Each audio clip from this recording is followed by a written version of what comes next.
नमस्कार, मी ज्ञानदा कदम. माझा कट्ट्यावरती आपलं सगळ्यांचं स्वागत. खरं तर शिवसेना आणि भाजप ही दोन नावं, हे दोन शब्द वेगवेगळे उच्चारण्याची सवय महाराष्ट्राला नाहीये. पण काल महाराष्ट्रामध्ये राजकीय भूकंप झाला आणि सेना भाजप युतीच्या चिंधड्या उडाल्या. ज्यांनी युती तोडली त्यांची नावं, काही जणांची नावं पुढे घेतली जातात. त्यामध्ये प्रामुख्यानं नाव घेतलं जातं ते एकनाथ खडसे यांचं, ज्यांच्यावरती भ्रष्टाचाराचे आरोप आहेत. त्यांना भाजपमध्ये कुणी आणलं तर या सगळ्याभोवती कुठेतरी एकनाथ खडसे यांचंच नाव घुटमळतं. त्याचबरोबर शरद पवारांनी सुद्धा, ते विरोधी पक्षनेते असताना, त्यांच्यावरती तोडपाण्याचा आरोप केलेला होता. खरं तर आता महाराष्ट्राचा रणसंग्राम सुरू झालाय. अवघे 15-20 दिवस शिल्लक राहिलेत आणि या सगळ्याच्या पार्श्वभूमीवरती भाजपचे नेते एकनाथ खडसे आज आपल्या कट्ट्यावरती आलेत. आपलं खूप खूप स्वागत. आपल्याशी संवाद साधायला आम्ही सगळेजण उत्सुक आहोतच, पण आपण सुरुवात करूयात एबीपी माझाचे संपादक राजीव खांडेकरांपासून. खडसेजी, तुमच्यासाठी सुद्धा म्हणजे एकूण भाजपसाठी कालचा निर्णय युती तोडण्याचा फार अवघड असेल. सगळ्यांनाच म्हणजे महाराष्ट्र त्याला जाणतो. त्याच्यामध्ये काही जणांची अशी धारणा आहे की फार प्री प्लॅन्ड पद्धतीनंच ठरवूनच ही युती तोडायची होती, त्या पद्धतीने ती तोडली गेली. युती तुटल्यानंतर शिवसेनेचे खासदार आनंदराव अडसूळ यांनी अशी प्रतिक्रिया व्यक्त केली, ज्यानंतर मुख्यमंत्र्यांनी आणि काँग्रेसच्या काही लोकांनी दुजोरा दिला की राष्ट्रवादी काँग्रेस आणि भाजप यांचं काहीतरी डील आहे आणि म्हणून त्याच्यातनं दोघांनी या युत्या तोडल्या. दोघांना आधीपासूनच एकत्र यायचंय त्यांनी ठरवलं होतं. आणि शिवसेनेनं आज अधिकृतपणानं अशी प्रतिक्रिया दिली की जे कावळे होते ते उडून गेले. ह्या सगळ्याकडं तुम्ही आता कसं बघता आहात? शिवसेना भाजपची युती ही की नवी युती आहे अशातला प्रश्न नाही.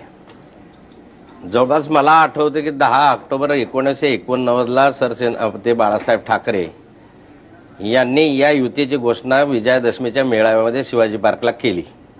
त्याआधी सुद्धा या युतीचे प्रयत्न केले. 82ला झाला, 84 झाला, 85ला झाला, 89च्या आधी झाला, 88ला. आणि त्या कालखंडामध्ये अगदी 82 साली पहिल्यांदा छोट्या मोठ्या याच्यामध्ये काही ठिकाणी युती करण्याचा प्रयत्न केला, तो अयशस्वी झाला. 84ला प्रयत्न झाला मुंबई महानगरपालिकेच्या संदर्भामध्ये, त्यामध्ये तोही तुटला. 85ला विधानसभेच्या निवडणुका झाल्या, त्या कालखंडामध्ये युती करावी नाही करावी याच्यावर चर्चा झाली. पण युती न करता भारतीय जनता पार्टीच्या कमळावर उभं राहावं 2-4 लोकांनी या संदर्भातला निर्णय घेतला आणि मनोहर जोशी आणि वामनराव महाडिक हे भाजपच्या कमळाच्या तिकिटावर विधानसभेला उभे राहिलेत. त्यावेळेस भारतीय जनता पार्टीचे 80ला 16 आमदार भारतीय जनता पार्टीच्या कमळ चिन्हावर निवडून आले होते. 85ला भारतीय जनता पार्टीच्या 14 आमदार निवडून आले कमळाच्या चिन्हावर. त्यावेळी छगन भुजबळ शिवसेनेच्या धनुष्यबाणावर एकमेव निवडून आले होते. आणि त्यानंतर 85ला मनोहर जोशी कमळाच्या चिन्हावर आणि वामनराव का महाडिक उभे राहिले, ते पडलेत. 1989ला परत ज्यावेळेस संभाजीनगर औरंगाबादच्या महापालिकेच्या निवडणुका झाल्या आणि त्या निवडणुकामध्ये शिवसेनेला चांगल्या प्रकारचं यश एकट्याच्या बळावर मिळालं. त्यावेळेस शिवसेना आणि भाजप युती झाली पाहिजे असा प्रमोद महाजन, गोपीनाथराव मुंडे, सरसेनापती बाळासाहेब ठाकरे आणि अनेक त्या कालखंडामध्ये जे सहयोगी कार्यकर्ते होते त्यांनी या संदर्भातले विचार करून त्यांनी पक्के केलं की आणि त्याचप्रमाणे घोषणा झाली. 1989ला लोकसभा आम्ही लढल्या आणि त्या कालखंडामध्ये 32 जागा भारतीय जनता पार्टीला, 16 जागा शिवसेनेला, अशा स्वरूपाच्या जागांचं वाटप झालं आणि 171 आणि 117 अशा विधानसभेमध्ये जागांची वाटप झाली. आणि त्यानुसार आम्ही पहिल्या निवडणुका लढल्यानंतर हळूहळू ह्या निवडणुका लढवत पडत चढत सत्तेमध्ये जाणं, सत्तेच्या बाहेर येणं, हे करत करत आम्ही आतापर्यंत ही वाटचाल केली. 1989 पासून आतापर्यंत जवळपास 25-26 वर्षाचा कालखंड या युतीला झाला. चढ उतार आम्ही पाहिलेत. अनेकदा युती तुटली या संदर्भामध्ये सुद्धा बऱ्याच ठिकाणी लक्षात याला आलो की आता ही युती तुटली, त्यामुळे तुटल्यात जमा झाली. पण रात्री खाली परत सामनामध्ये एक निवेदन देऊन परत ही युती अभेद्य आहे अशा स्वरूपाच्या चर्चेमधले निर्णय झाले. म्हणजे एकंदरीत ही युती काही एका दिवसाची होती आणि लगेच तुटली असा विषय नाही, किंवा तोडण्यासाठी प्रयत्न केला असाही विषय नव्हता. कुणी याच्यामध्ये ही तुटावी असाही प्रयत्न केला असं जे सांगण्यात येतं त्याची काही मला वाटतं की विश्वास ठेवण्यासारखी गोष्ट नाही आहे. या ठिकाणी जी आत्ताची परिस्थिती निर्माण झाली, पूर्वीच्या कालखंडामध्ये बाळासाहेब होते, गोपीनाथराव होते, प्रमोदजी होते आणि असा काही प्रसंग आला तर ते हस्तक्षेप करून तातडीनं त्याच्यावर कारवाई करायची आणि ते आदरयुक्त भीती त्या तिघांची असल्यामुळे त्याच्यामधनं मार्ग निघायचा. आता तशा स्वरूपाचा प्रयत्न करणारा व्यक्ती राहिला नाही, कारण सगळे जे आहे ते कालीन म्हणजे ज्याला म्हणतात की तुम्ही सारख्या ज्येष्ठ आहात वयाच्या ना झाल्या. त्यांच्यामध्ये. तुम्ही ज्येष्ठ आहात. मी ज्येष्ठ आहे, पण एकट्या ज्येष्ठ असून भागत नाही. तसा मी प्रयत्न 15-20 दिवस केला की युती राहिली पाहिजे, याच्यासाठी सर्वात जास्त प्रयत्न एकनाथ खडसेने केला त्यामध्ये. आणि म्हणून युतीचे घोळ जो चालला, घोळ म्हणजे चर्चा जी चालली ते 15-20 दिवस चालली. नाही ते युती तोडायला काय 20 दिवस कशाला पाहिजेच, कशाला पाहिजे. आमच्या मनात इच्छा असती तर पहिल्या 1-2 बैठकांमध्ये जय श्रीराम करून टाकलं असतं, मोकळं केलं असतं. त्याचा काय संबंध आहे. आणि आता युती कुणी तोडली, का तोडली, ह्याचं कारण शोधण्यासाठी मग कुणी खडसे लागतो. मग कुणीतरी म्हणतं याच्यामध्ये की नाही खडसे नाही, ते देवेंद्र वगैरे कोणी ते खडसेला सावकारीची जागा पाहिजे होती म्हणून युती तुटली. म्हणजे अशा स्वरूपाचे आता कारणं शोधणं सुरू आहे. आणि त्या कारणांमधून काही सापडत काहीच नाही आहे त्याच्यामधून. युती तुटली त्याचं कारण एकमेव कारण आहे की उद्धवजींनी या ठिकाणी 151च्या खाली यायची तयारी दाखवली नाही. आम्ही भाजप म्हणून 119 जागा आम्हाला दिलेल्याच आहे. त्या आजच्या नाही, त्या मागच्या 5 वर्षांनी 25 वर्ष आम्ही लढतच आलेलो आहे. यामध्ये आमच्या बरोबरचा जो अलायन्स पार्टनर आहे त्या अलायन्स पार्टनरला जागा मिळाल्या नाही. कधी त्या प्रस्ताव शिवसेनेकडनं यायचे की कधी अलायन्स पार्टनरच्या जागा कमी करायच्या तर कधी भाजपच्या जागा कमी करायची. म्हणजे अशा रीतीनं कमी जास्त, पण 151च्या खाली मी येणार नाही. कारण हे युवा सेनेचे आमचे जे नेते आहेत त्यांनी ठरवलेला हा काय म्हणतात त्याला टार्गेट आहे, लक्ष आहे त्यांच्या दृष्टिकोनानंतर. त्यामुळे येणं जरा अवघड आहे. अशा स्थितीमधून या चर्चेमधून प्रश्न सुटला नाही. आणि त्यामुळे 25 वर्षातली युती जी आहे काल नाईलाजानं दोघांना काय फार आवडलेलं असं चित्र आहे अशातलं नाही, त्यामुळे तोडावी लागली. म्हणजे तुमचं असं म्हणणं आहे की आदित्य ठाकरेंच्या 151च्या आकड्यामुळे युती तुटली. निश्चित मला असं वाटतं की 151च्या अवतीभोवतीची चर्चा फिरत राहिली. ती जर कमी अधिक झाली असती तर कदाचित पुढे 2 पावलं पुढे गेलो असतो, 2 पावलं मागे राहिलो असतो. 151 जागा अधिक मुख्यमंत्री पद याच्या भोवती ही युती फिरत राहिल्यामुळे नाईलाजानं शेवटचे 2च दिवस राहिले. आणखी किती दिवस करत राहणार. म्हणून तुम्ही वेगळे आम्ही वेगळे यानं आम्हाला ते तोडावे लागले. आमचं ध्येय हे मुख्यमंत्रीपदाचं कधीच नव्हतं. सातत्यानं सांगितलं की मुख्यमंत्रीपद हे पहिलं ध्येय नाही आहे, आमचं पहिली प्रायोरिटी नाही आहे. आमची प्रायोरिटी पहिली होती की या महाराष्ट्रामधलं हे जे घोटाळेबाज सरकार आहे, भ्रष्ट सरकार आहे, पहिले खाली खेचा, हे आमचं पहिलं ध्येय. त्यामुळे मुख्यमंत्री तर होणारच, मुख्यमंत्र्याची अपेक्षा आहेच. मुख्यमंत्री होणं किंवा न होणं हे तुमच्या बहुमतावर आधारित आहे. आणि 25 वर्षामध्ये हे युतीमध्ये ठरलेलं होतं की ज्याचे आमदार जास्त तो मुख्यमंत्री, ज्याचे आमदार जास्त तो विरोधी पक्ष नेता. त्याला काही नव्यानं काही सूत्र करायची गरज होती असातला प्रकार नव्हता. याच कट्ट्यावर विनोद तावडेंनी असं सांगितलं होतं की हे काही सूत्र मान्य झालेलं नाहीये. त्याच्यामध्ये 3 फॉर्म्युले आहेत. एक, ज्याचे जास्त येतील आमदार त्याचा मुख्यमंत्री. दुसरं, ज्याचं जास्त येणार नाही त्याचाही होऊ शकतो. आणि तिसरं, दोघांनीही 2.5 वर्षाचं मुख्यमंत्रीपद वाटून घ्यायचं. हे बघा 25 वर्षामध्ये आता विनोद तावडे पण नवीनच आहे असं म्हणायला हरकत नाही. आणि मी विनोदला बऱ्याच म्हणतो जरा अभि नये हो, यंग हो, जरा जोश में चलणं म्हणतो. मी सांगतो माझ्या सहकाऱ्यांना, या युती झाल्या दिवसापासून त्या 10 ऑक्टोबर 1989 पासूनच नाही तर त्याच्या आधीपासून मी या चढउताराचा साक्षीदार आहे. आणि याच्यामध्ये जो अनुभव आम्ही 1989ला घेतला, जो 91ला घेतला, 90ला घेतला. 90ला शिवसेनेचे जादा आमदार आले, विरोधी पक्षनेते झाले. मधल्या कालखंडामध्ये भुजबळांनी शिवसेनेला सोडचिठ्ठी दिली, त्या कालखंडात भाजपचे जास्त झाले. गोपीनाथ मुंडे आले. 95ला शिवसेनेचे जास्त आमदार आले निवडून. मनोहर जोशी, मनोहर पंत झालेत, 5 वर्ष राहिलेत की. ते जर जास्त नसते तर भाजपला 2.5 वर्ष मिळाले असते, पण सूत्र होतं म्हणून राहिले. त्याच्यानंतर 99ला परत शिवसेनेचे जास्त आले, विरोधी पक्ष नाही राहिले. 90 ते 99 पासून तर 2000 पर्यंत म्हणजे 2009 पर्यंत शिवसेनेचे आमदार जास्त असल्यामुळे त्या ठिकाणी शिवसेनेचा विरोधी पक्ष नेता झाला. 2009ला मी आमचे जास्त आल्यामुळे झालो. कशाचं सूत्राचं वर झालंय. 25 वर्ष कोणतं सूत्र झालं, ज्याचे जास्त आले तर झालं. त्यामुळे आता काही नवीन सूत्राची गरज असेल, हे बदलू शकतं, बदलणार नाही असं ते आपण चर्चेद्वारे बदलतं. पण या सूत्रानुसार होतं. त्यामुळे मुख्यमंत्री म्हटलं भाजपचे जास्त आले असते भाजपचं मुख्यमंत्री, शिवसेनेचा आला असता शिवसेनेचे जास्त झाले असते. आणि त्यामुळे या ठिकाणी हा वादच नव्हता. म्हणजे बाकीच्या सगळ्यांना खरं प्रश्न विचारायचे, मी शेवटचाच एक विचारतो. सगळ्यांनाच खरे कुतूहल आहे की तुमच्याकडे या 288 पैकी जवळपास 50-60 जागा अशा होत्या जिथं तुम्हाला दोन्ही पक्षांना मिळून काही ठिकाणी उमेदवार नव्हते, अनेक ठिकाणी डिपॉझिट पण गेली होती, अनेक ठिकाणी 10,000 पेक्षा कमी मतं मिळाली होती. अशा जागांच्यासाठी झगडा करून शेवटी तुम्ही युती दोन्ही पक्षांनी तोडली आणि ज्या जागा सहजपणाने येऊ शकत होत्या त्या जागा अडचणीच्या करून ठेवल्या. हा जो सगळा व्यवहार झाला हा आतबट्ट्याचा झाला असं तुम्हाला वाटत नाही का? 25 वर्षामध्ये अनेक जागा आम्ही अनुभवल्या. कोणत्या जागा येत आहे, कोणत्या जागा पडत आहे याचा आमच्याकडे रेकॉर्ड आहेच. आणि मी स्वतःच पहिल्यांदा म्हटलं होतं यांना की 59 जागा अशा आहेत की ज्या ठिकाणी शिवसेना कधीही निवडून आली नाही, 25 वर्ष निवडून आलेलीच नाही. त्यातल्या 33 जागा अशा होत्या की त्या ठिकाणी शिवसेनेचं 33 जागा त्या ठिकाणी डिपॉझिटच गेलं. त्यांना 2,000, 5,000, 10,000 असेच मतं मिळाली. भारतीय जनता पार्टीच्या 19 जागा अशा होत्या की भाजप 25 ठिकाणी निवडून आलेलं नाही, कधीच निवडून आलेलं नाही. भाजपच्या अशा 2 जागा आहे की भाजपला तिथे 4-5 हजाराच्या वर मतं मिळालेच नाही. जसं मालेगावमध्ये 25 वर्षात आम्ही 4,000 मतांच्या पुढे गेलोच नाही. 4,2500 मतं पहिल्यांदा मिळाले. मी त्यांचं अभिनंदन केलं की तुम्ही निदान आता 250 मतं तरी जास्त मिळवले मालेगावमध्ये. म्हणजे अशा ज्या जागा होत्या त्या जागा एकमेकांमध्ये बदलवून त्या ठिकाणी परिस्थिती जी बदलली आत्ताची. 25 वर्ष का मागितलं नाही हा प्रश्न तुमच्या मनात येईल की 25 वर्ष 59 जागा पडत असल्या तुम्ही त्यावेळेस का मागितल्या नाही, आत्ताच काय असं झालं. आता परिस्थिती बदलली.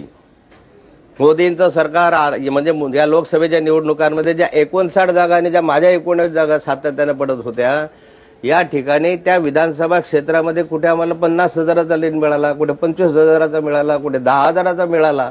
आणि मग आमच्या लक्षात आलं की मोदीजींच्या प्रभावामुळे, लाटेमुळे या सर्वच्या सर्व विधानसभा क्षेत्रात हे मालेगाव विलग जर सोडलं तर 10,000, 20,000, 25,000 आम्ही पुढे आहोत. पण त्या ठिकाणी बऱ्याच ठिकाणी शिवसेनेचे पण झालं ना तसं. काय उद्धवजींची लाट आहे तर आता ती लाट आणि माझी लाट याच्यासाठीच तर आमचे चालू आहे. आता ही जी युती तुटली त्याच्यामध्ये फिर किसकी लाट आती हे आगे वो दिखने वाला आहे, तो विषय सोडून द्या.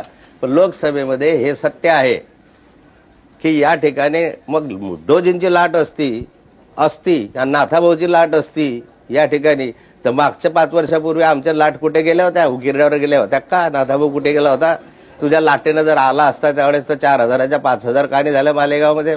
मी तर तिथला माणूस राहणारा म्हणजे त्या भागातला. असं नाही. म्हणून परिस्थिती बदलली आणि त्यामुळे या जागांवर जर आपण अदलाबदल केली किंवा नवीन पक्षात कोणी चांगले सक्षम उमेदवार या ठिकाणी येऊ शकले आणि 10-20 जागा त्या ठिकाणी जर निवडून आल्या तर आपला फायदा होईल. आज अशी स्थिती आहे 78 जागा ज्याच्यावर आम्ही सातत्याने हारत आलेलो आहे.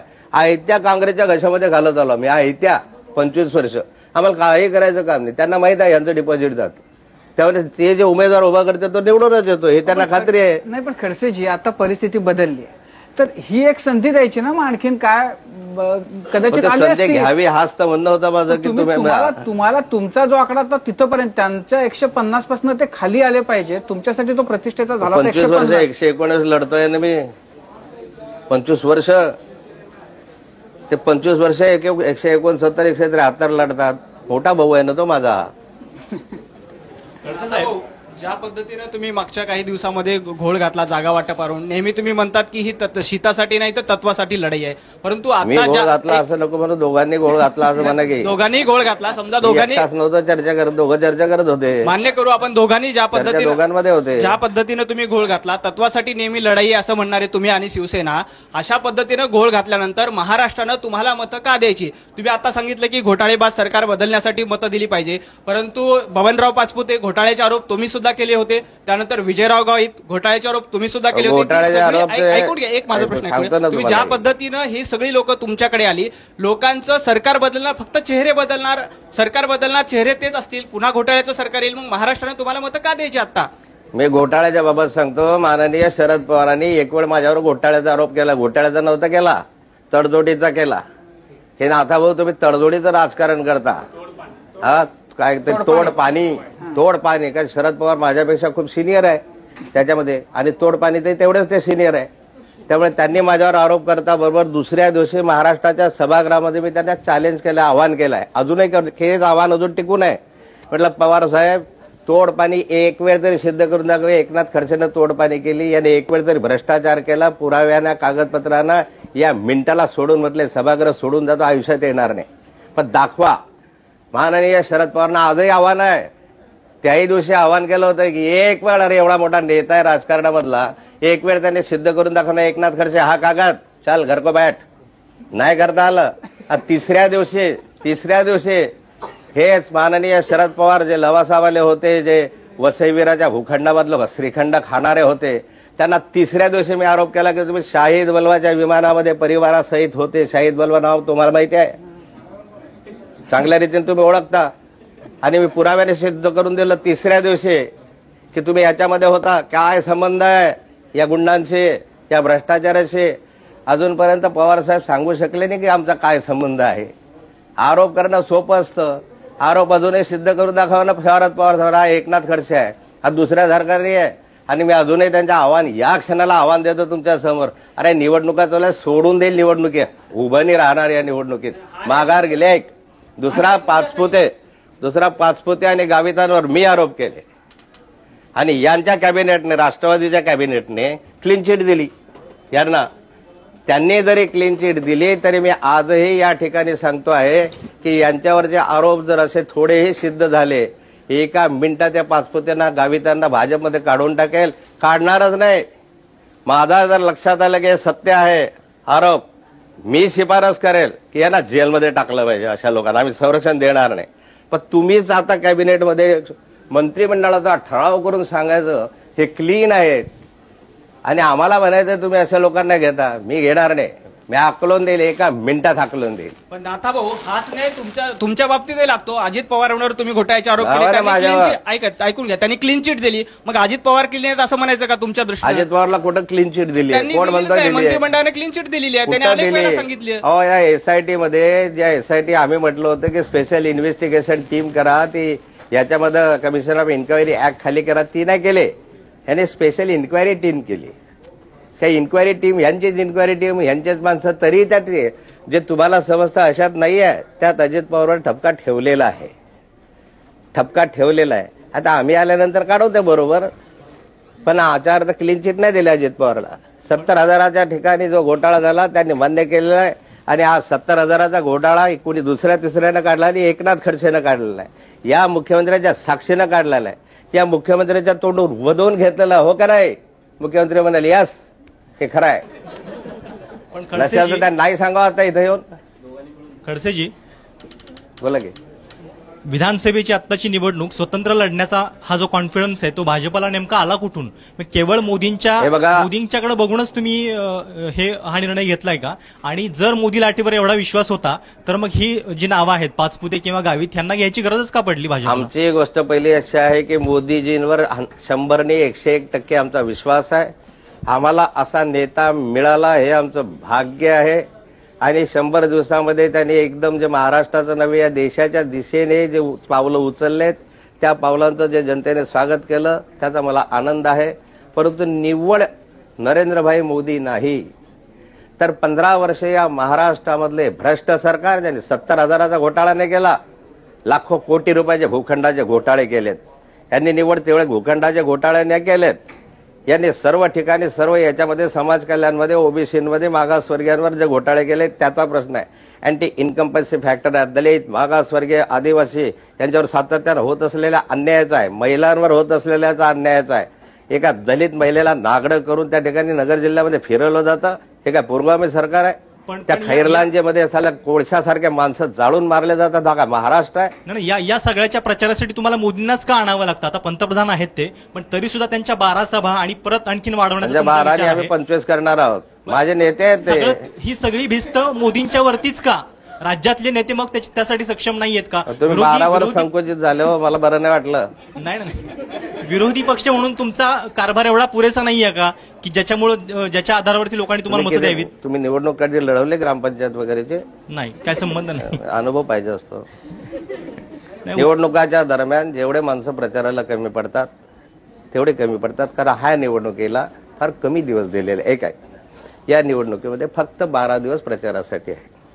आणि या 12 दिवसामध्ये सर्व गावांपर्यंत, सर्व विधानसभा क्षेत्रापर्यंत आमच्या सरकारला पोहोचणं अवघड आहे.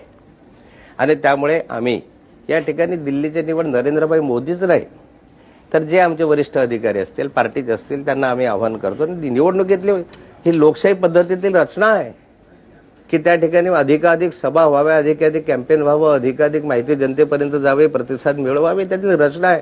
आणि त्याद्वारे मोदीजी इथे यावेत, त्यांनी या ठिकाणी 15 सभा घ्यायचं आमच्याकडे मान्य केलेलं आहे. आमचा आग्रह आहे की त्यांनी आणखी त्याच्यामध्ये 5-10ची वाढ करावी. खडसे साहेब, माझ्या सगळ्या प्रश्नांचा अर्थ हाच आहे की महाराष्ट्रानं मोदींच्याकडेच बघून परत भाजपला मतदान का करावं? यस, केलं पाहिजे. मोदींच्याकडे बघूनच का करावं? कारण आमचं म्हणणं आहे की मोदींकडे बघून, महाराष्ट्रातल्या जनतेनं मोदींकडे हे बघून मतदान केलंच पाहिजे. केलं पाहिजे असं नाही म्हणून केलंच पाहिजे. ते यासाठी की या देशामध्ये 20 वर्ष मागचा जर इतिहास पाहिला तुम्ही, त्या इतिहासामध्ये तडजोडीच्या राजकारणाशिवाय राजकारण झालं नाही दिल्लीमध्ये.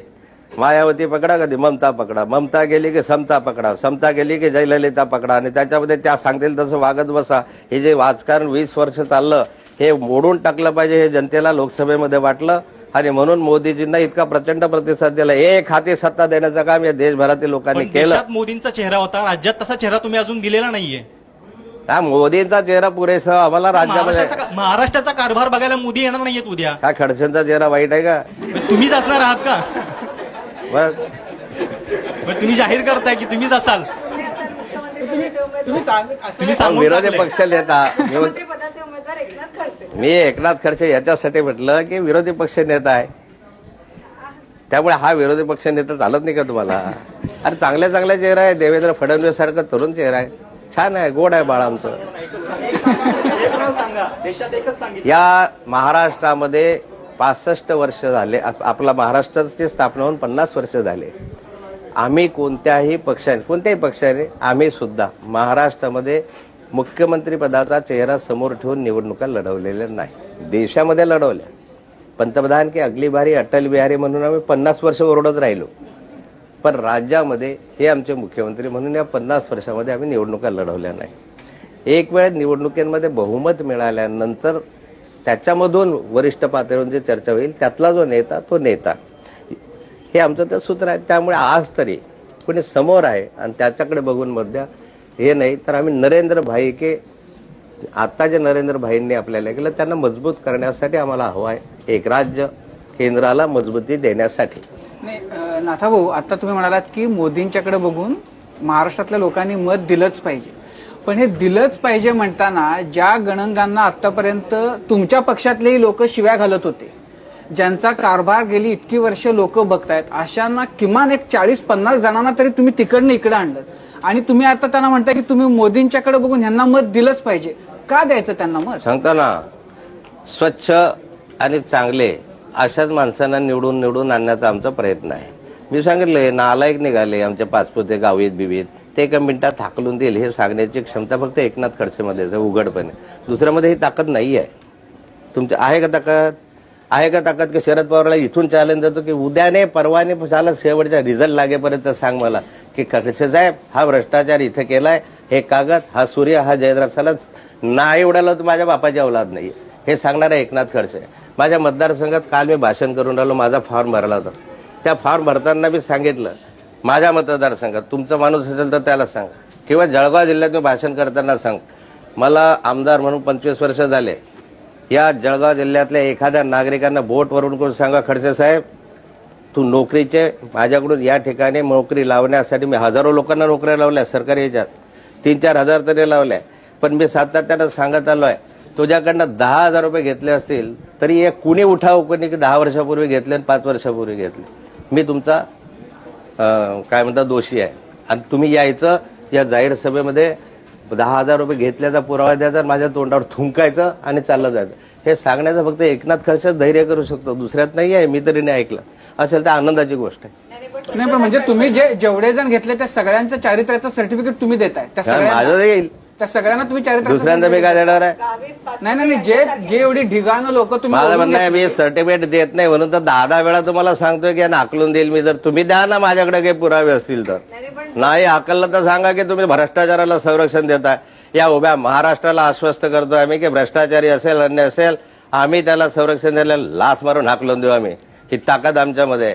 परंतु दाखवा तुम्ही त्या संदर्भामधलं मला जनतेचा की मुळात स्वच्छ चेहऱ्याचे लोक आम्हाला का नाही ज्यांना आम्ही निवडून आणि जे तुमच्या पक्षामध्ये होते ना आता याच्यापेक्षा कोणता स्वच्छ पाहिजे जो नाथाभाऊ बसला इतिहासाच्या आहे. नाही नाथाभाऊ मुद्दा असा आहे, पक्षात आणले त्यांच्याबद्दल बोलतो. तुमच्या पक्षामध्ये तुम्ही जिथं लोक आणली, तुमच्या पक्षामध्ये वर्षानुवर्ष काम करणारे तिथले लोक असतील, त्यांच्या डोक्यावर तुम्ही हे आणून बाहेरून बसवले. आता कारण नव्हते तुम्हाला ते स्वच्छ आहेत असं दिसलं. आमचे खंताय वर्षानुवर्ष काम करणारे नव्हते म्हणून तर आणलं.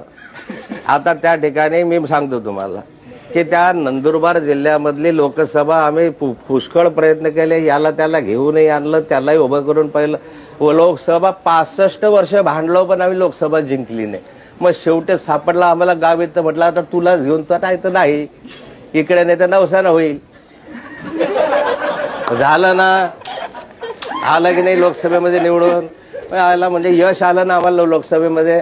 आता त्याला लाईन लावणं, त्याला शिस्त लावणं, नाही ऐकलं तर त्याचा कान ओढणं, आता हे आमचं काम. यश मिळालं. नाथाभाऊ, खरं तर विधिमंडळातल्या तुमच्या सहकाऱ्यांना आणि महाराष्ट्रातल्या जनतेलाही चांगलं वाटत असेल तुम्हाला इतकं आक्रमक पाहून, आणि गेली 15 वर्ष हा आक्रमकपणा का पाहायला मिळाला नाही, कुठं हरवला होता, ते नाथाभाऊ सापडलेत का असंही कदाचित त्यांना वाटत असेल. 15 वर्षाने 20 वर्ष 25 वर्ष झालेत मला. 30 वर्ष महाराष्ट्राच्या विधानसभेत काय आहे माहितीये का, 30 वर्ष महाराष्ट्राच्या विधानसभेमध्ये आक्रमकपणेच मी प्रश्न मांडलेत. आक्रमकपणे यांचे कपडे ओढले, अनेक वेळा प्रयत्न केले, अनेक प्रकरण मी काढले. जळगाव सेक्स स्कॅन्डल पासून ते 90चं असेल, 89चं असेल, जे असेल. परंतु दुर्दैवानं काय आहे की मी आहे खेड्यातला राहणारा, ग्रामीण भागात. मला हे जमत नाही की त्याला चहा पाजून जरा छापून आण. काही गोष्ट शहरी भागातल्या माणसाला जेवढ्या चांगल्या जमतात तेवढ्या ग्रामीण भागातल्या जमत नाही. आता मला जेवढं ज्याच्यामध्ये हे काही आलं नाही का वर्तमानपत्रामध्ये, या छापून आल्यात, चांगल्या बातम्या आल्यात, एकदम चांगला, एक घोटाळे बिटाळे हे सगळे. तुम्हाला एक उदाहरण देतो. आता मी आपल्या इथं बसलोय माझावर, आपण मला तुम्हाला एक बातमी सांग. 116 घोटाळे या महाराष्ट्रातले 3 वर्षापूर्वी मी महाराष्ट्राच्या विधानसभेमध्ये काढले. ते पुराव्यानिशी काढले. त्याचे पुरावे जे घेतले ते माहितीच्या अधिकारात काढलेले पुरावे होते. त्याला कोणी म्हणू शकणार नाही खोटे आहे. ते 1 लाख कोटीचे नव्हते, चांगले 4, 5, 6 लाख हजार कोटी त्याच्यामध्ये नुकसान झालं, हे मी सांगितलं. ते विधानसभेत सिद्ध केलं. ते मुख्यमंत्र्यांना दिले. मुख्यमंत्र्यांनी मान्य केलं की यस मी याची चौकशी करतो. हे सभागृह, हा सभागृहामध्ये 15-16 वर्ष हे माननीय पृथ्वीराज चव्हाण साहेब स्वच्छ, पारदर्शी आणि चांगला उंचीचा माणूस आहे, भलाबुरा माणूस आहे. याला 15-16 वेळा विधानसभेमध्ये या आमच्या आदरणीय चव्हाण साहेबांनी म्हटलं का नाही चौकशी होत, हे विचारा तुम्ही हे पत्रकार असतील तर. त्यांना मी तोंडावर म्हटलं का नाही होत, तुम्ही छान आहात, चांगले आहात, पण तुम्ही दाबता काय प्रकरण. नाथाभाऊ, 1 मिनिट, ते बोलत नव्हते. शेवटी मी सेंट्रल व्हिजिलन्स कमिशनला भेटलो, मी ते दिले. मी राज्यपालांना भेटलो, मी ते दिले. नाथाभाऊ, तिथून शेवटी नाईलाजानं कोर्टामध्ये गेलो. नाथाभाऊ, कोर्टाने आदेश दिले 3 वर्षानंतर की याच्यामध्ये असलेल्या सगळ्यांवर फौजदारी दाखल करा. आता सगळ्यांवर 2 महिन्यापूर्वी फौजदारी दाखल झाले. सत्यता आहे. कुणावर फौजदारी दाखल झाली? सुप्रियाताई सुळे, सदानंद सुळे, अतुल चोरडिया. त्या विमानात कोण गेला होता तुम्ही आता नाव सांगितलं, तो शाहिद बलवा. नाथाभाऊ, हे सगळ्यांवर फौजदाऱ्या दाखल झाल्या. पण त्याच्यासाठी 3 वर्ष मला भांडावं लागलं. पण एका वृत्तपत्रानं काही हेडलाईन दिली नाही हो याच्या संदर्भामध्ये. नाथाभाऊ, तरी मी सोडलं का? नाही सोडलं. पण 3 वर्ष लागले या मुख्यमंत्री महोदयांना. मी त्यांचा फार आदर करतो, पण त्यांना विचारा बरं, एकनाथ तुम्ही रेकॉर्ड काढा आणि 15-16 वेळा जर मुख्यमंत्र्यांना तोंडावर नसेल म्हटलं मी, का दाबताय तुम्ही, काय संबंध आहे तुमचा, तुमचे माणसं आहेत या ठिकाणी, हेच जे बोलतोय हेच शब्द. तुम्ही खूप चांगलं काम केलं असेल. आता तुम्ही म्हणता आता तुम्ही एवढा ऐका आणि म्हणता तुम्ही एवढे आक्रमक का नव्हते. म्हणजे आता आलं मी आता करायचं काय असं मानत नाही नाथाभाऊ, आणि त्यांना असंच वाटत असेल की तुम्ही खरंच असे असाल तर कदाचित 15 वर्ष हे सरकार टिकलं नसतं. कदाचित राष्ट्रवादी काँग्रेसला भ्रष्टाचार करायची संधी मिळाली नसती, तसे आरोप तुम्हाला करायची संधी मिळाली नसती. इतका आक्रमकपणा दाखवला असता सभागृहात. तर नाथाभाऊ, माझा साधा प्रश्न आहे दुसरा एक. तापी पतसंस्थेमधल्या घोटाळ्याच्या बद्दल तुमचं काय मत आहे? त्याच्यावर तुमच्यावर आरोप झाले, तुमचे व्याही आणि जावयांवर त्याच्यावर आरोप झाले आणि त्यांना अटक होऊ नये म्हणून तुम्ही प्रयत्न केल्याचा आरोप आहे. प्रश्न विचारू नये, व्यक्तिगत जीवनात तुम्ही प्रश्न विचारू नये. एक, तापी पतपेढी असो का आणखी पतपेढी असो, माझा व्याही असो का माझी मुलगी, तुम्हाला माहिती आहे. खरं म्हणजे मला या प्रश्नाचं उत्तर इथं द्यायचं नाही आणि द्यावं असं वाटत नाही. पण हा तुम्ही आक्षेप घेता, हा एकनाथ खडसे आहे की त्या माझ्या व्यायावर आरोप झाल्या. ज्या माझ्या जावई त्याचा संबंध नव्हता, तो फॉरेनला होता विचारा. माझी मुलगी ते LLM आहे तिथे दिलेली, तिचा काही या व्यवहाराचा संबंध नव्हता. हे उठले की तुमची व्याही त्यांनी घोटाळा केला, मग ते तुमचं कसं काय. मी 10 वेळा म्हटलं जेलमध्ये टाका, ज्याने केलं त्याला टाका. शेवटी नाईलाजानं माझ्या मुलीच्या संदर्भातला डिवोर्स घेतला लागला, तर तुमच्यामुळे घ्यावं लागलं. आलं माझ्या व्यक्तिगत जीवनात हे कधी बोलू नये. मी डिवोर्स घेऊन टाकला पोरीचा, की भानगडच नको माझ्या. आहे तुमची हिंमत हो तुमच्या पोरीवर काही आक्षेपाला, तर तुम्हाला मी म्हटलं की तुमचा व्याही असा आहे, त्या व्याही झाला, चोर असेल, बदमाश असेल, आरोप फक्त राजकीय उच्चक्का होते असेल, त्याचा आणि माझा काय संबंध? त्यानं पैसे खाल्ले का नाथाभाऊनं खाल्ले का वापरले का काही संबंध आहे? काय संबंध येतो? उठले की नाथाभाऊ, उठले की नाईलाजानं मला त्या ठिकाणी डिवोर्स घ्यावा लागला. कशासाठी? हे तुमच्या सगळ्या गोंधळामुळे. एक व्यक्तिगत जीवन उद्ध्वस्त करण्याचं पाप तुमच्यासारख्या 4 लोकांनी केलं आणि त्यामुळे असं झालं. ज्याने केलं त्याच्या गळ्यात फाशी लावा, ज्याने केलं त्याचा जेलमध्ये टाका, पण त्याचा कोणीतरी नातेवाईक आहे म्हणून त्याचा संबंध जोडायचा आणि त्याला बदनाम करत बसायचं राजकीय जीवनामध्ये, हे मला नाही आवडलं त्या ठिकाणी. म्हणून माझ्या कट्ट्यानं मला संधी दिली, मी तुमचा आभारी आहे. आणि त्याने प्रश्न विचारला त्याचा 4 पट आज आभारी आहे की राजकीय जीवनामध्ये असं होता कामा नाही कुणाचं, पुढच्या कालखंडात तरी होता कामा नाही. ठीक आहे, मी लग्न करून दिलं, तिचं ते शिकलेले होते, सवरलेले होते, एक मॅजिस्ट्रेट आहे. नाथाभाऊ, दुसरा एक बोलू नाही. राजकीय जीवन वेगळं आहे. मी 30 वर्ष राजकीय जीवनात, मी कुठे खाजगी जीवनात गेलो नाही. मला माहिती आहे यांचे लफडे लुफडे, पण मी बोललो नाही की तुमचं काय. ज्याचं असेल तो भोगेल बिचारा, आपल्याला काय घेणं. नाही तर मला रात्री बेरात्री फिरत असताना कोणी हॉटेलमध्ये दिसतो, कोणी समुद्र किनाऱ्यावर दिसतो, त्याचं जर जीवन आहे ते तो करेल.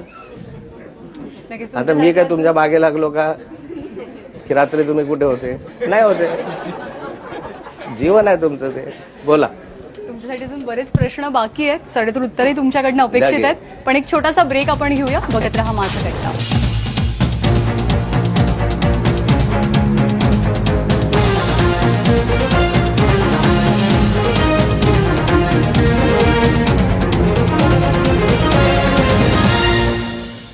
ब्रेकनंतर आपल्या सगळ्यांचं पुन्हा एकदा स्वागत. माझा कट्ट्यावरती आज आपण गप्पा मारतो एकनाथ खडसे यांच्यासोबत. पुढचा प्रश्न भारती विचारतीये.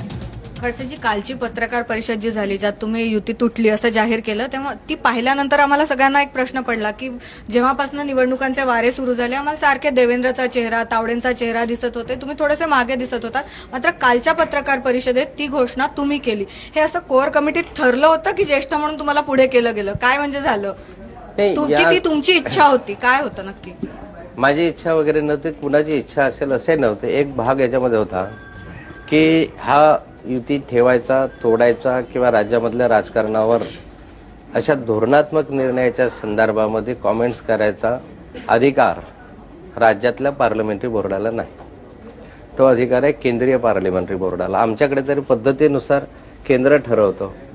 कारण आणि केंद्राची ही भूमिका सातत्यानं राहिलेली होती की एक 25 मला तरी निदान नरेंद्रभाई मोदी असतील, अमित जी शहा असतील, दिल्लीमध्ये गेलो आता परवाही, त्यांनी मला हेच सांगितलं. मी त्यांना म्हटलं काय करायचं, अगर नाही जमता हो तो युती रखना या छोड़ देना, उनको कुछ तो निर्णय लेना पडेगा. म्हणजे धोरणात्मक तुमच्याकडनं मला हवा आहे.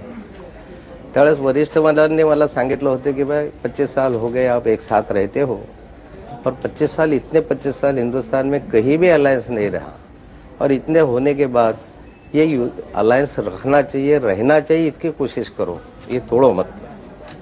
ऐसी कोई परिस्थिति आई तो आप निर्णय लेने को सक्षम हो. मला त्यांनी सांगितलं होतं की आप निर्णय लेने को सक्षम हो. ऐसी कोई स्थिति आई तो सब मिलकर निर्णय लो, पर जहाँ तक हो सके हमारी ये अपेक्षा रहेगी और इच्छा रहेगी की अलायंस चलते रहना चाहिए. आता यामुळे 15-20 दिवस या संदर्भातली चर्चा झाली, पण यातनं लक्षात आलं की अगदीच कधी कधी काय व्हायचं की प्रस्ताव पाठवून द्यायचे, कधी कधी असं व्हायचे चर्चा करायला आमचे युवा सेनेचे आमचे अध्यक्ष साहेब त्यांना पाठवायचे, तर ठोस निर्णय होत नव्हता. आणि मग त्याच्यातनं असं वाटलं की हे निवड वेळकाढू धोरण आहे. शेवटी काल असं झालं की 2च दिवस राहिले आणि इतकं प्रेशर आमच्या कार्यकर्त्यांचा, जो काही निर्णय घ्यायचा तो घ्या, पण आम्हाला जर तिकीट द्यायचं असेल तर तुम्हाला एबी फॉर्म येईल केव्हा, आम्ही तयारी करायची केव्हा, असं प्रेशर वाढत गेलं. शेवटी त्या प्रेशरच्या माध्यमातून यांच्याकडून दररोज तेच प्रस्ताव आलटून पालटूनच येत होते आणि मला निर्णय घ्यावा लागला. मग निर्णय शेवटी अंतिमतः त्याच्यामध्ये सिनियर म्हणून मलाच त्या ठिकाणी घोषणा करावी लागली. त्याच्यामध्ये ह्यांनी सांगितलं किंवा त्यांनी सांगितलं असं काही विषय नव्हता. खडसे, 288 जागा आता सगळ्याच भाजपला मिळाल्या, तुमच्यासोबत घटक पक्ष सुद्धा आहे, भरपूर जागा आहेत. आता भांडण्याची खरं तर काहीच गरज नाहीये. तर मग जागा वाटप कसं असणार आहे? आणि मगाशी नरेंद्र मोदींचा उल्लेख आला म्हणून, आधी जनरली असं होतं की थेट दिल्लीचं नेतृत्व आणि बाळासाहेब यांची बातचीत व्हायची, तुमच्यात पॅचअप व्हायचं. यावेळेला मोदींकडनं असा काही प्रयत्न झाला नव्हता? त्यांची आणि उद्धव ठाकरेंची काही बातचीत झाली होती या सगळ्या दरम्यान? नाही, मोदीजींनी परवा जाताना मला फोन केला. म्हणजे अमेरिकेला गेले ते, तर ते म्हणे अभी अमेरिका जा रहा हूं 5-6 दिन के लिए. तर त्यांनी हे मुंबईमध्ये ज्यावेळेस आमची बैठक होती त्यावेळेसही सांगितलं होतं की मला सकाळी म्हणजे त्या दिवशी उद्धवजींना फोन आला होता शिवसेनेकडनं, सुषमाजी स्वराज यांना फोन आलेला होता, व्यंकय्या नायडूंना फोन आलेला होता, राजनाथ सिंगांना फोन आलेला होता, कधी अनिल देसाईंनी फोन केला, कधी उद्धवजींनी फोन केला.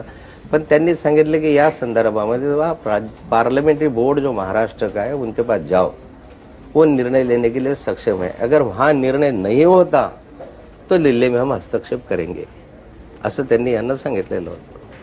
जागा वाटप आता तुमचं कसं असणार आहे? आता जागा वाटपाचा प्रश्नच कुठे राहिला? 288 मध्ये आम्ही आता जानकरांशी युती केलेली आहे. जानकरांच्या जागा द्यायच्या वगैरेच्या संदर्भात निर्णय होऊन आमचा निर्णय होऊन गेला. जानकरांना किती जागा द्यायच्या त्यांनी संमती दिलेली आहे. विनायकजी मेटे यांच्याशी जागांच्या संदर्भामधली जागा वाटपाच्या संदर्भामधली संमती होऊन विनायकजी मेटेंचाही प्रश्न सुटलेला आहे. राजू शेट्टी यांच्याही जागा वाटपाच्या प्रश्नाच्या संदर्भामध्ये जवळजवळ म्हणजे 100% नाही पण 99.9 चर्चा होऊन आमचाही तो निर्णय झालेला आहे.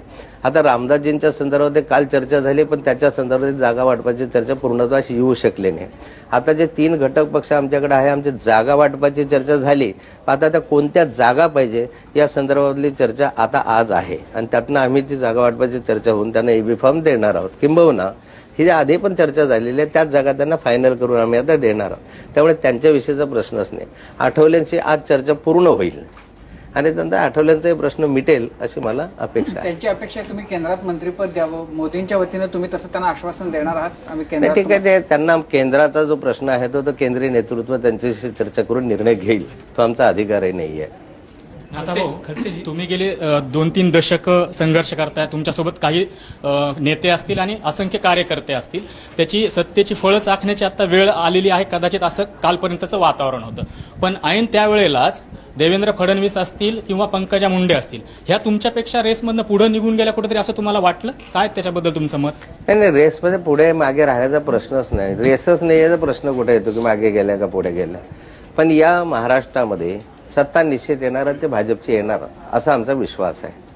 आम्हाला विश्वास आहे. मला तर पूर्ण विश्वास आहे की 15 दिवस जर सर्व कार्यकर्त्यांनी मेहनत केली, कार्यकर्त्यांनी नेत्यांनी मार्गदर्शन उत्कृष्ट करून जर प्रचाराचं रान पसरवलं, केंद्रीय नेतृत्वाने साथ दिली तर निश्चित या सत्ता येणं या महाराष्ट्रामध्ये आता काळ्या दगडावरची रेग आहे आणि ते भाजपचेच येणार याचा मला विश्वास यासाठी आहे.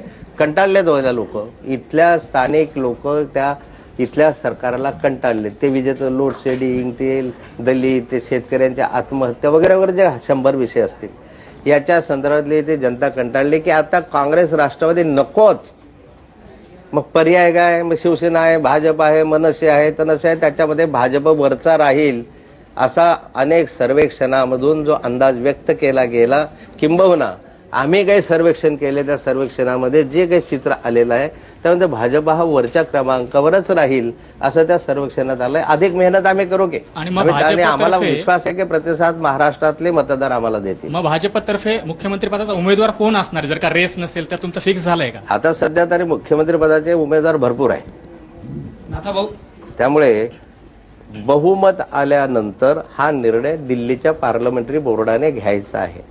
आमच्याकडे असे काही रेस नाही की तुम्ही का मी का याच्या पाय खेचू का त्याच्या पाय खेचू, असा कुठलाही पद्धत त्याच्यामध्ये नाही आणि तो निर्णय वरिष्ठ पातळीवर होईल. नाथाभाऊ, निवडणुकीनंतर रिझल्ट नंतर जर भाजपला बहुमत नाही मिळालं तर आपल्या पुढचे सत्तेचे पर्याय सर्व खुले असतील का? म्हणजे सेनाबरोबर जाणार, मनसेबरोबर जाणार, राष्ट्रवादीबरोबर जाणार की आणखीन काँग्रेसबरोबर जाणार? बहुमत मिळणारच हा विश्वास असल्यामुळे नाही मिळणार येतोच कुठे प्रश्न. नाही मिळेल तेव्हा बघू, पण आता 100% येणारच आहे, 100% मिळणारच आहे. मतदार आम्हाला साथ देणारच आहे, भाजपलाच देणार आहे. हा जर आम्हाला विश्वास आहे तर आएगा की नाही आएगा, फिर किसके साथ जाएंगे, प्रश्न सळत नाही त्याच्यामध्ये. ठेवणार का? या प्रश्नाला काही नाहीच, त्याच्यामध्ये आम्हीच येणार आहे, दुसरा येऊच शकत नाही. या महाराष्ट्रामध्ये जनता आम्हालाच मदत करेल, नरेंद्र भाईंनाच मदत करेल. सबको लेके साथ में हम विकास की ओर चलेंगे चलेंगे चलेंगे. नाथाभाऊ, प्रश्न असा आहे की तुम्ही आता खूप कॉन्फिडंट दिसताय, पण लोकांच्या मनात एक संभ्रम आहे की गोपीनाथ मुंडेंनी टोलमुक्तीची घोषणा केली होती. म्हणजे महाराष्ट्रात 25,000 कोटी जे काही आहे ते आम्ही भागवाडी नव्हते केली. गोपीनाथ मुंडेंनी टोलमुक्तीची घोषणा केली होती. आता परवाचा मेळावा झाला पुण्यात अमित शहाच्या उपस्थितीत. त्यावेळेला जो सायन पनवेल रस्ता बांधला, जे कंत्राटदार ज्यांच्या कंपनीने तो बांधला, तेही तुमच्या व्यासपीठावर होते. आणि परवाच्या दिवशी प्रशांत ठाकूर जे आता भाजपात आलेत, तो टोलमुक्त व्हावा म्हणून, तो रस्ता टोलमुक्त व्हावा म्हणून. दुसरीकडे असं दिसतं, ही एक म्हणजे कॉन्ट्राडिक्शन दिसतं. दुसरीकडे असं आहे की तुम्ही विजयकुमार गावितांना आणि पाचपुते यांना क्लीन चिट दिली, कारण तुम्ही क्लीन चिट दिली कारण मंत्रिमंडळाने क्लीन चिट दिली. स्टँडर्ड प्रोसिजर ही असायला पाहिजे की तुमचं सरकार आल्यानंतर त्यांची योग्य चौकशी करायला हवी होती. पण त्यांना तुम्ही पक्षात स्थान देऊन लोकांच्या मनात असा संभ्रम निर्माण केलाय ठाम. ह्या दोन कॉन्ट्राडिक्शन्स तुम्ही ठेवताय. भाजप ही राष्ट्रवादीपेक्षा किंवा भाजप ही काँग्रेसपेक्षा फार वेगळी नाहीये असं चित्र आहे. हे कशामुळे? हे तुमचं मत आहे, लोकांचं मत आहे. कोण्या लोकांचं आहे? आमच्याकडे लोक तुम्ही नाताभाऊ आमच्याकडे ज्या रिॲक्शन्स येतात त्यातून आलेलं हे मत आहे.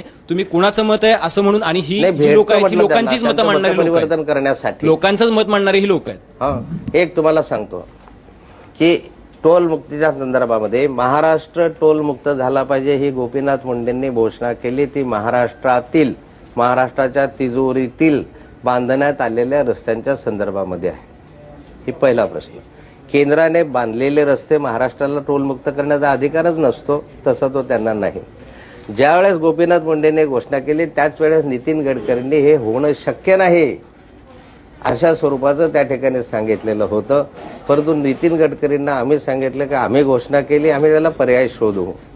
आणि महाराष्ट्रामध्ये भारतीय जनता पार्टीचं सरकार आल्यानंतर त्याच्यामधला पर्याय आम्ही निश्चित शोधू. आणि गोपीनाथ मुंडेंनी जे काही आपल्याला शब्द दिलेला होता तो 100% आम्ही कोणत्या ना कोणत्या मार्गाने पूर्ण करू. तो महाराष्ट्राच्या पैशातनं रस्त्यांच्या संदर्भामध्ये हे 100% करणार. गावित आणि पाचपुतेंच्या संदर्भामध्ये जर अजूनही कुणाच्या मनात शंका असेल तर मी तुमच्या या कार्यक्रमाद्वारे 2 वेळा सांगितलं की बा असं काही असेल अजूनही आणा. अजूनही त्यांना कशाला तिकीट द्यायचे? मतदान होईपर्यंत जरी या संदर्भामध्ये अधिकृत पुरावे आले तरीही भारतीय जनता पार्टी कठोरपणे याच्यावर कार्यवाही करेल. पार्टी विथ डिफरन्स आता भाजप राहिलेलं नाही याचा अर्थ तुम्हाला वाटत असेल पार्टी विथ डिफरन्स आहे म्हणून तेवढ्या हिंदुस्थानातील जनतेने त्या ठिकाणी एक हाती सत्ता आम्हाला दिली. त्याला 5 महिने झाले. हो, त्याला आता 4 महिनेच झाले. अजून 1 महिना पूर्ण होईल पुढच्या. आता 5 महिने 6 महिने आपण 9 महिन्यापर्यंत मोजत राहू, त्याची चिंता नाही. पण हे नक्की आहे की या देशामध्ये स्वातंत्र्य मिळाल्यानंतर काँग्रेस वगळता भारतीय जनता पार्टीला एक हाती सत्ता सरकारने दिली. ती नरेंद्र मोदींकडे पाहून दिली आणि त्यांचं नेतृत्व, त्यांचं कर्तृत्व, त्यांचं पारदर्शीपणा हा महाराष्ट्रामध्ये जसाचा तसा आणण्याचा आम्ही प्रश्न एवढाच होता की स्टँडर्ड प्रोसिजर फॉलो का नाही केली. 100 दिवसामध्ये जर तुम्ही मूल्यमापन करायला लागले अख्ख्या देशाचं 100 दिवसात, तर मला आश्चर्य वाटतं 100 दिवसात रिझल्ट जर यायला लागले असते तर तो जादूचा एखादा मणी माझ्या हातात आहे असं चित्र आलं असतं. हळूहळू वेळ लागणार आहे. लगणे पण दिशा चांगली आहे की नाही, योग्यतेनं चालतंय की नाही, धोरणं नीट आहे की नाही याच्यावर अंदाज बांधता येतो. अगदी 4 महिन्यात 3 महिन्यात जर सगळाच रिझल्ट यायला लागला तर मला वाटतं या देशाचं चित्र फार लवकर बदलून जाईल. एकूण आता अशी स्थिती आहे की तुम्ही आणि शिवसेना दोघंही एकमेकांपासून आतापर्यंत 25 वर्ष हातात हात होते. आता दोघांनाही तुमच्या मुख्य लढाई आणि सगळ्या महाराष्ट्राचं आणि देशाचं लक्ष जे असणार आहे ते तुमच्या या 2 पक्षांमधल्या लढाईकडे असणार आहे. आणि एकूण असं बोललं जाते की या निवडणुकीमध्ये मुख्यत्वे शिवसेनेकडनं जो मुद्दा पुढे नेला जाईल तो मराठी अस्मितेचा असेल. ज्या पद्धतीनं उद्धव ठाकरेंना दिल्लीकडून वारंवार किंवा शिवसेनेला त्यांचं जे योग्य स्थान आहे ते डावलण्याचा प्रयत्न दिल्लीनं केला. अगदी अमित शहा जेव्हा मुंबईत आले होते तेव्हा त्यांनी उद्धव ठाकरेंना भेटावं याच्यासाठी सुद्धा नाकीदुऱ्या काढाव्या लागल्या शिवसेनेला. हा जो एक अपमानित करण्याचा प्रयत्न भाजपच्या दिल्लीच्या नेतृत्वाकडनं केला गेला तो ह्या इलेक्शनचा विषय शिवसेनेकडनं केला जाऊ शकतो अशी स्थिती आहे. त्यांनी करावं काय, आमचे ना नाहीये. नाही, त्याला तुमचं उत्तर कसं सांगतोय? कुणी कोणता मुद्दा आणावा या संदर्भामध्ये आम्ही नाहीये, आम्ही उत्तर देण्यास सक्षम आहोत. एक, भारतीय जनता पार्टी ही नॅशनल पार्टी आहे, तो प्रादेशिक पक्ष नाही. हा काश्मीर टू कन्याकुमारी आणि आसाम पासून तर गुजरात पर्यंत पसरलेला पक्ष आहे. यामध्ये अमित शहा येणार आहे, त्याच्याबरोबर एखादा कोणी बॅनर्जी येणार आहे, कोणता रेड्डी येणार आहे, कोणता चड्डी येणार आहे, हे येणार. व्यंकय्याजी येणार, अगदी पश्चिम बंगालचा येणार, कारण तो राष्ट्रीय पक्ष आहे. या ठिकाणी तुम्ही विशिष्ट प्रादेशिक पक्ष आहात. तुम्ही प्रादेशिक पक्ष म्हणजे एका विशिष्ट याच्यापुरते मर्यादित पक्ष आहात. मराठीचा मुद्दा तुम्ही घेऊन चालत असाल, आनंदाची गोष्ट आहे का मराठीचा स्वाभिमान तुमचाच आहे का तुम्ही ठेका घेतलाय भाजपनं सोडून नाही दिला? नाता भाऊ, जर का एवढा राष्ट्रीय पक्ष आहे तर मग छत्रपतीची साथ कशाला लागते तुम्हाला? सर्वात जास्त छत्रपतीचा सत्कार आणि सादर केला असेल तर भारतीय जनता पार्टीने आणि अटल बिहारी यांनी केला. या महाराष्ट्रामध्ये जे मराठी म्हणणारे ज्यांनी मराठीची सत्ता भोगली, या महाराष्ट्रामध्ये जे काँग्रेस राहिले इतके वर्ष, जे काँग्रेसचे आणि मराठी मुख्यमंत्री झाले, या महाराष्ट्राच्या सहार विमानतळाला जर छत्रपती शिवाजी महाराजांचं नाव दिलं असेल, अटल बिहारी वाजपेयी यांनी दिलं. त्या सहार विमानतळाच्या शेजारी एवढा मोठा अश्वारूढ पुतळा, घोड्यावर उभा बसलेल्या पुतळा जर उभा केला असेल, अटलजींनी केला. या व्हीटी स्टेशनला, व्हिक्टोरिया टर्मिनसला छत्रपती शिवरायाचं नाव दिलं असेल, ते अटल बिहारी वाजपेयी यांनी केलं. संसदेच्या कार्यालयामध्ये एक मिनिट, ते कलमाडीने दिलं, ते कलमाडीने नरसिंहरावांनी केलं. आम्ही केलं. नाथाभाऊ नाही, ते व्हिक्टोरिया, काँग्रेसचं श्रेय नाही घ्यायचं. सॉरी नाही, व्हिक्टोरिया टर्मिनस ते नाही सांगत, सॉरी. मी तुम्हाला सांगतो व्हिक्टोरिया टर्मिनस ते नाही, VJTI सांगतोय, वीर माता जिजामाता हे सांगतोय. सॉरी मी चुकलो. पण एक मिनिट तुम्ही ऐकून घ्या, नंतर परत मला करा. संसदेसमोर छत्रपती शिवरायाचा पुतळा उभा केला असेल तर अटलजींच्या कालखंडात झाला. 50 वर्ष सत्ता दुसऱ्याची होती, तो झाला. छत्रपती शिवरायाचं 5 रुपयाचं नाणं काढलं असेल, अटल बिहारी वाजपेयींच्या कालखंडात झाले. हे कितीतरी आम्ही केलेत ना हो. मग छत्रपती शिवराय का तुमच्या एकट्यापुरत्या मर्यादित आहे? ते साऱ्या देशाचं नेतृत्व आहे. आणि आम्ही आज सन्मान केला. मराठी म्हणून तुम्ही म्हणत असाल, एका बाजूला मराठी करत असताना त्याचं उत्तर आम्ही देऊ की? आम्हाला माहित आहे ना की दुसऱ्या समाजावरही अन्याय होता कामा नये. आणि मराठीत तर राहतो तर माझा मराठीला स्वाभिमान ठेवलाच पाहिजे. पण एका बाजूला बजाव पुंगीन, हटाव लुंगीन, सोडून द्यायची चुंगी, असं तर चालणार नाही. हे कसं चालेल?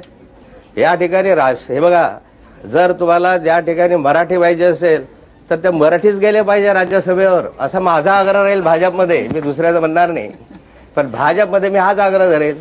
मराठीला सन्मान केला पाहिजे. आम्ही ते करत आलेलो आहे आणि त्यांनी मराठीचा सन्मान केला, शिवसेनेने आदर केला. याच्याबद्दल शिवसेना प्रमुखांचे अनेक वेळा मी आदर व्यक्त केलाय.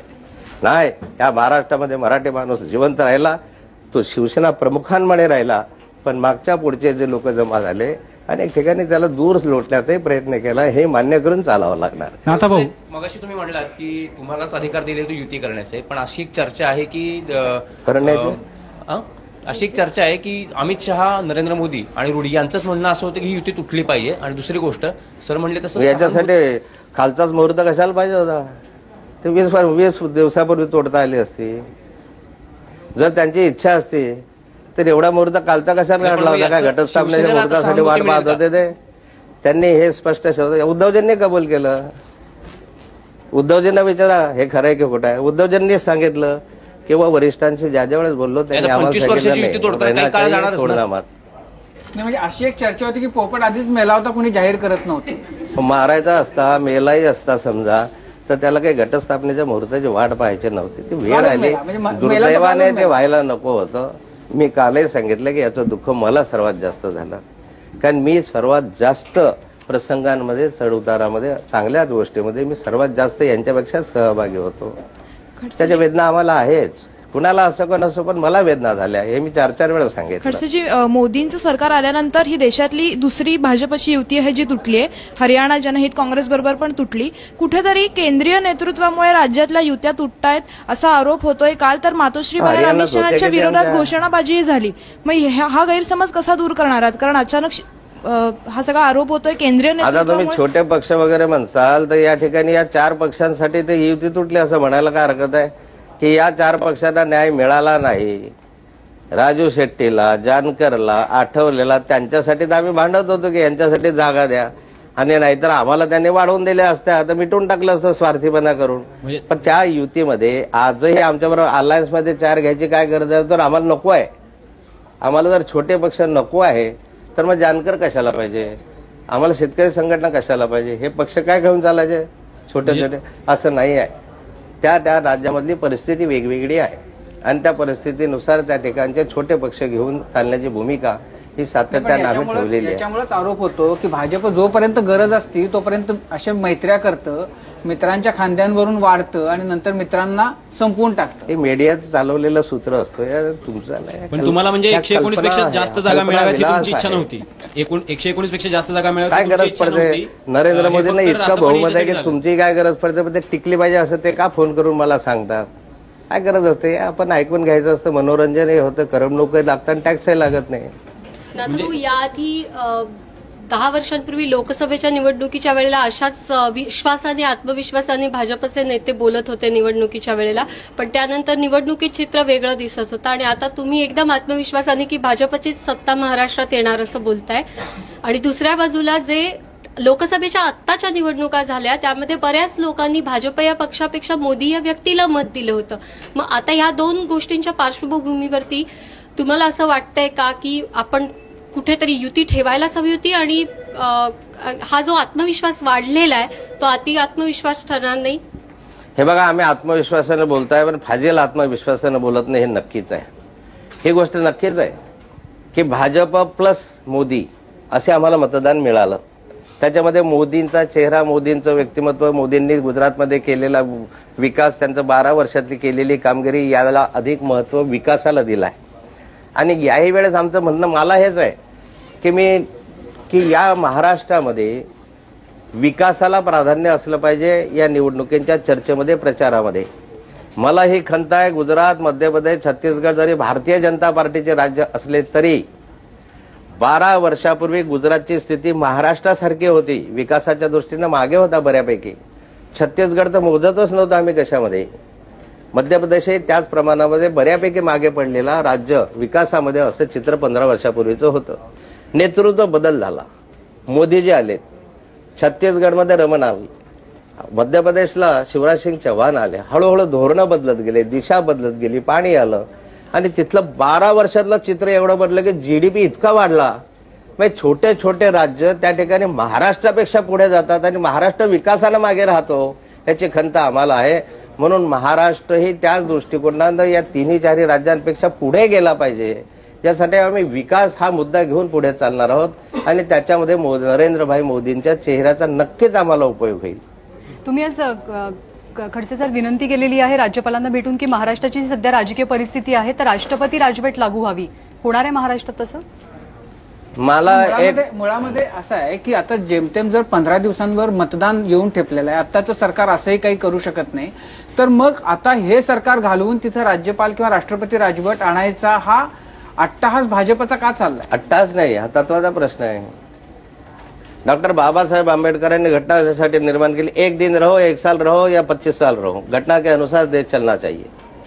घटनेमध्ये लिहिलेलं आहे की ज्या ठिकाणी सरकार अल्पमतामध्ये येतं त्या सरकारला कोणताही निर्णय घेण्याचा, त्या ठिकाणी बसण्याचा अधिकार राहिलेला नाही. घटना सांगते. काल संध्याकाळी ज्यावेळेस राष्ट्रवादी काँग्रेसने माननीय राज्यपालांना पत्र दिलं की आम्ही या सरकारचा पाठिंबा काढतोय, राष्ट्रवादी काँग्रेसचे जवळपास 72 आमदार आहे आणि त्याच क्षणाला हे सरकार अल्पमतामध्ये आलं. अल्पमध्ये आलेल्या सरकारला या राज्यात राज्य करण्याचा अधिकार नाही आणि त्यामुळे राज्यपालांना मी विनंती केली की या ठिकाणी हे सरकार आता अल्पमतात आलेलं आहे, त्यामुळे घटनेनुसार, कायद्यानुसार इथे राष्ट्रपती राजवट झाली पाहिजे. ती महिन्यासाठी राहील का वर्षासाठी राहील हा प्रश्न नाही आहे. कॉन्स्टिट्यूशननुसार जे असेल ते तुम्ही केलं पाहिजे, जे घटनेनुसार आहे ते तुम्ही करा. नाही, मूळ प्रश्न असा आहे की जेव्हा असं एखादं सरकार स्वतःचं बहुमत गमावतं असा आरोप होतो तेव्हा त्याच्यानंतर राज्यपालांपुढे पर्याय हा असतो की ते त्या सरकारला बहुमत सिद्ध करण्याची संधी देतात. बिलकुल दिलीच पाहिजे. आता इथं आत्ताची जी स्थिती आहे की जेव्हा 15 दिवसांवर मतदान होणार आहे तर राज्यपाल तसं सांगू शकत नाहीत, तर हे जर राज्यपालांना समोर दिसत असेल तर मग ते या सरकारला हटवून आपले सगळे अधिकार आपल्या हातामध्ये का घेतील? असं असतं की निव्वळ बहुमत विधानसभेत सिद्ध करा एवढंच त्यात लिहिलेलं नाही आहे. त्यामध्ये हे लिहिलेलं आहे की सरकारने बहुमत सिद्ध केलं पाहिजे. मग त्याच्यामध्ये विधानसभा बोलवून बहुमत सिद्ध करता येईल. साऱ्या तुमच्या बहुमतासाठी सर्व आमदारांना राज्यपालांसमोर उभे करून त्याच्यामध्ये डोक्याची गणना करता येईल, 1, 2, 3, 4, 5 आणि राज्यपालांनी गणना केल्यानंतर त्या ठिकाणी निर्णय घेऊ शकतील. आणि तिसरं, त्यांना जर असं स्वतःहून वाटलं की हे पत्र मिळालं आणि माझी खात्री झाली की हे सरकार बहुमतात तर त्यांना बहुमत सिद्ध करण्याची आवश्यकता नाही, राष्ट्रपतीला ते कळवू शकतात आणि राष्ट्रपती याबाबत निर्णय घेऊ शकतात. या ठिकाणी सरळ सरळ आहे की ते याच्यात पुढची प्रक्रिया अशी असते की ते राज्याच्या प्रमुखांना म्हणजे मुख्यमंत्र्यांना बोलवतात, चर्चा करतात. त्यांनी आज मुख्यमंत्र्यांना बोलवलं, त्यांच्याशी चर्चा केली. मुख्यमंत्र्यांकडून ते वधवून घेतात, तुम्ही करू शकता का नाही करू शकता, जे काही चर्चा असेल नियमानुसार. शेवटी चौकटीमध्ये जी काही चर्चा झाली ते राष्ट्रपतींना कळवावी लागते. राष्ट्रपतींना कळवल्यानंतर दिल्लीमधल्या केंद्रीय मंत्रिमंडळाने ह्याचा निर्णय घ्यावा लागतो. म्हणजे या लोकशाही प्रक्रियेमधून गेल्यानंतरच राष्ट्रपती लागू होते की मी सांगितल्यामुळे लागेल अशी स्थिती नाही. परंतु कॉन्स्टिट्यूशनमध्ये एक ठळक लिहिलेलं आहे की मायनॉरिटी गव्हर्नमेंट याच्यात राहत नाही.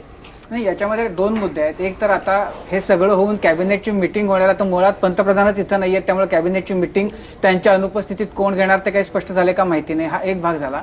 पण दुसरी गोष्ट अशी की अशा पद्धतीनं जर हे सरकार आता गेलं तर हे बुमरँग होईल. तुम्ही फार अधीर झालेले आहात हे सरकार घालवायला. याचा उलटा प्रचार तुमच्या विरोधात होऊन त्याचा तुम्हाला त्रास होईल निवडणुकीमध्ये, मतदानामध्ये, असं तुम्हाला वाटत नाही? काही खूप मोठी रिस्क अजिबात तुम्ही वाटत घेताय. नाही. घटनेनं डॉक्टर बाबासाहेब आंबेडकरांनी लिहिलेल्या घटनेनुसार कार्यवाही करा हे म्हणण्यामध्ये मला कोणता त्रास होणार आहे? कोण माझ्या विरुद्ध जाणार आहे? मी म्हणेल की बाबासाहेब आंबेडकरांच्या घटनेच्या विरोधात आहे, घटना बाहेर बोलताय, जे घटना बाह्य काम आहे. तुम्ही जर म्हटलं उद्या हे असं तुम्ही घटना का बाहेर बोल रहे, डॉक्टर बाबासाहेब आंबेडकर ने ये लिखा है, त्याला विरोधी आहे घटनेच्या. 25 गोष्टी आहे घटनेच्या. आता भाऊ, मराठी अस्मितेच्या मुद्द्यावर आणि भाजपला टक्कर देण्यासाठी अशी एक चर्चा होते की मनसे आणि शिवसेना एकत्र येईल अशी बातमी येते. तर तुम्हाला असं वाटतं का मनसे आणि शिवसेना एकत्र आली तर ते भाजपला कडवी टक्कर देऊ शकतील? हे बघ, कुणी कुणाबरोबर जावं हे तर माझ्या हातामध्ये नाहीये. शेवटी त्यांचे त्या राजकीय निर्णय असतात, ज्यांनी त्यांनी ते घ्यायचे असतात आणि परिस्थितीनुसार त्या ठिकाणी निवडणुका समोर आहे, घोडा मैदान समोर आहे आपल्या. त्यामुळे निवडणुकीच्या प्रचारामध्ये गेलेत किंवा नाही गेलेत तर कोण प्रबळ आहे, कोण चांगला आहे, आलेल्या निकालामध्ये आपल्याला दिसेल. नाही, पण मुळामध्ये शिवसेना मनसे बरोबर जाते. लोकांना दुसरं कुतूहल हेही आहे की भाजप मनसे बरोबर जाणार का? मुंबईमध्ये मराठी अस्मितेचा जो मुद्दा शिवसेना करू पाहिजे त्याला लक्षात येते की मराठी अस्मितेचा ठेका का या दोन पक्षांनी घेतला का भाजपवाल्याने का नाथापूर त्याच्यात मराठीवाला नाहीये का? आहेत ना, आम्ही भांडलोच की मराठीसाठी. अहो, मराठीला अभिवाद, मराठीचा दर्जा मिळावा दर अधिवेशनामध्ये नाथाभाऊ मांडत असतो विषय त्या ठिकाणी. हे काँग्रेसवाले, हे भाजपवाले असा विषय नसतो. आमचं म्हणणं आहे मराठीला अभिवाद दर्जा हा सर्वांचाच विषय आहे. मी मांडला अनेक वेळा. असं नाही आहे. मराठी राजकीय मुद्दा आहे. राजकारणातलं मतं मिळवण्यासाठी मराठीचे विषय केले जातात. ज्याने मराठीचा विषय केला आणि ज्याने मराठीची एवढी मोठी अस्मिता काढली आणि मी मराठीचा फार दावेदार आहे, त्याने स्वतः तपासून बघावं की प्रत्यक्ष राजकारणामध्ये मराठीला किती न्याय दिला, किती भांडला, त्या मराठी माणसाच्या किती पाठीमागे उभा राहिला, हे ज्या त्या पक्षाने शोधून काढावं, पकावं, चिंतन मत काय पण आहे का नाही केलंय की नाही? चिंतन करावं. हे माझं म्हणणं आहे भाजपपासून सर्वांनी याच्यासाठी चिंतन करण्याची आवश्यकता आहे. खरंच किती मराठी माणसासाठी तुम्ही लढला. शिवसेनेला काही केलं नाही असं? मी भाजपचं बोलतोय. नाही, शिवसेना मनसेबद्दल मी सर्व राजकीय पक्षाचं बोलतोय. मी शिवसेना मनसेबद्दल बोलतोय, जे मराठीच्या बद्दल जास्त सर्व राजकीय पक्ष बोलतोय. नाही, मी शिवसेना सोडून बोललो नाही. नाही, मी म्हणतो शिवसेना, मनसे, भाजप, जनता बिनता सगळे त्याच्यामध्ये. नाही, पण मराठीचा मुद्दा, मराठी अस्मितेचा मुद्दा हे दोन पक्ष प्रामुख्याने घेतात. त्यांनी राजकारणाच्या सोयीसाठी हे मुद्दे आम्ही सर्वांनी वापरले. किती न्याय मिळाला तो मराठी माणसाने या निवडणुकीत ठरवावं. नाथाभाऊ, नाही, पण एक शरद मूळ मुद्दा असा आहे की 4 पक्षांना तुम्ही बरोबर घेतले. अजूनही शक्यता आहे का 5वा पक्ष एक समजा बरोबर युतीमध्ये नाही तरी अंडरस्टँडिंग होण्याची? जसं लोकसभेमध्ये मनसेने सांगितलं होतं की आम्ही उमेदवार उभा करणार नाही, बाहेरून सपोर्ट करू, जे काही असेल ते, त्या प्रकारचं काही भानगड या इलेक्शनमध्ये बघायला मिळेल का महाराष्ट्राला? अशा प्रकारचे कोणतेही भानगड या महाराष्ट्राच्या इलेक्शनला दिसणार नाही, कारण आम्ही येणारच आहे बहुमतात. नाथाभाऊ, तुमच्या पाचपुते आणि गावितांच्या प्रवेशामुळे तुम्हाला बरीच टीका सहन करावी लागली. माध्यमांची राष्ट्रवादीच्या सरकारमध्ये घोटाळे करून जरी तुम्ही त्यांना जवळ केलेलं असलं पण अजूनही गावित तुम्हाला भाजप किंवा भाजपला जवळ करताना दिसत नाही. कालचीच परिस्थिती, शहाद्यामध्ये शिवसेनेचे उमेदवार त्यांचे बंधू राजेंद्र गावित यांनी उमेदवारी अर्ज दाखल केला. त्यावेळेस स्वतः गावित साहेब आणि त्यांची कन्या खासदार, तुमच्या भाजपाच्या खासदार, हे त्यांच्या उमेदवारी अर्जाच्या वेळेस हजर होते. पण जेव्हा तुमच्या उमेदवाराने उदयसिंग पाडवी, जे शहाद्यातनं उमेदवारी लढवत आहेत, त्यांनी अर्ज दाखल केला सेम टाइम, त्यांच्या उमेदवारी अर्ज दाखल करताना गावित तिथे नाही होते. म्हणजे गावित हे बाय साईड करताय का बीजेपीला? तुमचं भलतंच प्रेम दिसतो गावितांवर. आमचं प्रेम आहेच ना सगळ्यांचं. तुमचं जसं असेल तसंच आमचं ना. आता माय बापाचा प्रश्न आहे, पुतण्या काकाचा प्रश्न आहे, सख्खे काका आणि पुतणी आहे. जसं आता राज ठाकरेंची चौकशी, प्रकृती चौकशी उद्धवजी करतात की नाही, त्या आजारी आहेत. उद्धवजींनी फोन करून प्रकृतीची चौकशी केलीच की नाही, करू नये का त्यांनी? आमचं आता करू हा प्रश्न जर असा घरगुती प्रश्न म्हणून तर म्हटलं घरगुती प्रश्नामुळे अनेकांचे संसार कसे उद्ध्वस्त होतात, त्याला कोण कारणीभूत होतं असं आता जे मी म्हटलं, त्याला हेच कारण असतं. शिवसेना उमेदवाराबरोबर जाण्याबद्दल किंवा त्यांच्या भावाबरोबर जाण्याबद्दल आमचा आक्षेप नाही, पण सेम टाइम तुमच्या पक्षाच्या उमेदवाराबरोबर येणं त्यांचं कर्तव्य आहे का नाही? नाही आले त्याचा जबाब मी घेईल की. हा, मग तुम्ही तेच आम्हाला तेच झाडाजवळ विचारायचं, आले तुम्ही होता. जबाब घेणार का त्यांचा? बोलतात दुःख झालं हो तुम्हाला. तुमचा आनंद इतका आहे की आम्हाला थोडंसं ते पाहून विचारावं लागतं ना. नाही, मला येते फार, मला आनंद वाटला की तुमच्यासारख्या माणसाला एवढं म्हणजे आमची काळजी करणारे माणसं आहेत याचा मला फार आनंद वाटला. खडसे साहेब, वेगळ्या विदर्भाची इच्छा फडणवीस गडकरींनी बोलून दाखवलेली आहे. भाजपची सत्ता आल्यानंतर तसे काही प्रयत्न होतील काय? जर शिवसेनेने तसा प्रचार केला तर तुमच्याकडे उत्तर काय असेल? हे उत्तराचा काय संबंध येतो? भारतीय जनता पार्टीने हा पूर्वीपासून निर्णय घेतला आहे. आम्ही ओरिसामध्ये ज्यावेळेस आमची भुवनेश्वरला भारतीय जनता पार्टीची राष्ट्रीय कार्यकारिणी झाली त्यावेळेस आम्ही निर्णय घेतला होता की छोट्या राज्यांच्या बाजूला भारतीय जनता पार्टी राहील. आमचं दिल्लीमध्ये सरकार आलं अटलजींचं, आम्ही छत्तीसगडची निर्मिती केली, आम्ही झारखंडची निर्मिती केली, आम्ही उत्तराखंडची निर्मिती केली. मगाशी मी सांगितलं त्याप्रमाणे राज्य प्रगतीपथावर आहे. ज्यांच्यावर अन्याय होतोय प्रगतीच्या दृष्टिकोनानं अशा राज्यांना स्वायत्तता देऊन त्या ठिकाणी विकासाच्या दृष्टीनं पुढे चालणं ही आमची भूमिका राहिलेली आहे. तेव्हा या भूमिकेची तडजोड आम्ही केलेली नाही. नाथाभाऊ, तुमच्यावर आणि देवेंद्र फडणवीसांवर आरोप होत आहेत की तुम्ही दोघे ही युती तोडण्यासाठी आग्रही होता, मात्र त्यानंतर म्हणजे फडणवीसांनी तुम्हाला वापरून घेतलं युती तुटेपर्यंत, आणि आता 2 तासापूर्वी असे आरोप होत आहेत की खडसे ह्या युती तुटण्यामागे कारणीभूत आहेत. तर फडणवीस तुम्हाला टार्गेट समजा आरोप झाले आणि काय फरक पडला? करा ना आरोप, कोणता फरक पडतो? फडणवीस ह्या बातम्या मुद्दाम पेरतायत. गंगा तो कठवते मी गंगा. तुम्ही 50 आरोप करत राहा, तथ्य नसलं कोण मोजताय? हात त्याच्याला पाहिजे. अरे कुत्ते भोक्या हाजा. चला, काल पत्रकार परिषदेमध्ये देवेंद्र फडणवीसांनी असं जाहीर केलं की शिवसेनेवरती प्रचाराच्या दरम्यान आम्ही टीका करणार नाही किंवा त्यांच्या टीकेला आम्ही उत्तर देणार नाही. तर तसं खरंच होणार आहे का? म्हणजे प्रचाराच्या दरम्यान शिवसेनेवर तुम्ही टार्गेट करणार नाही?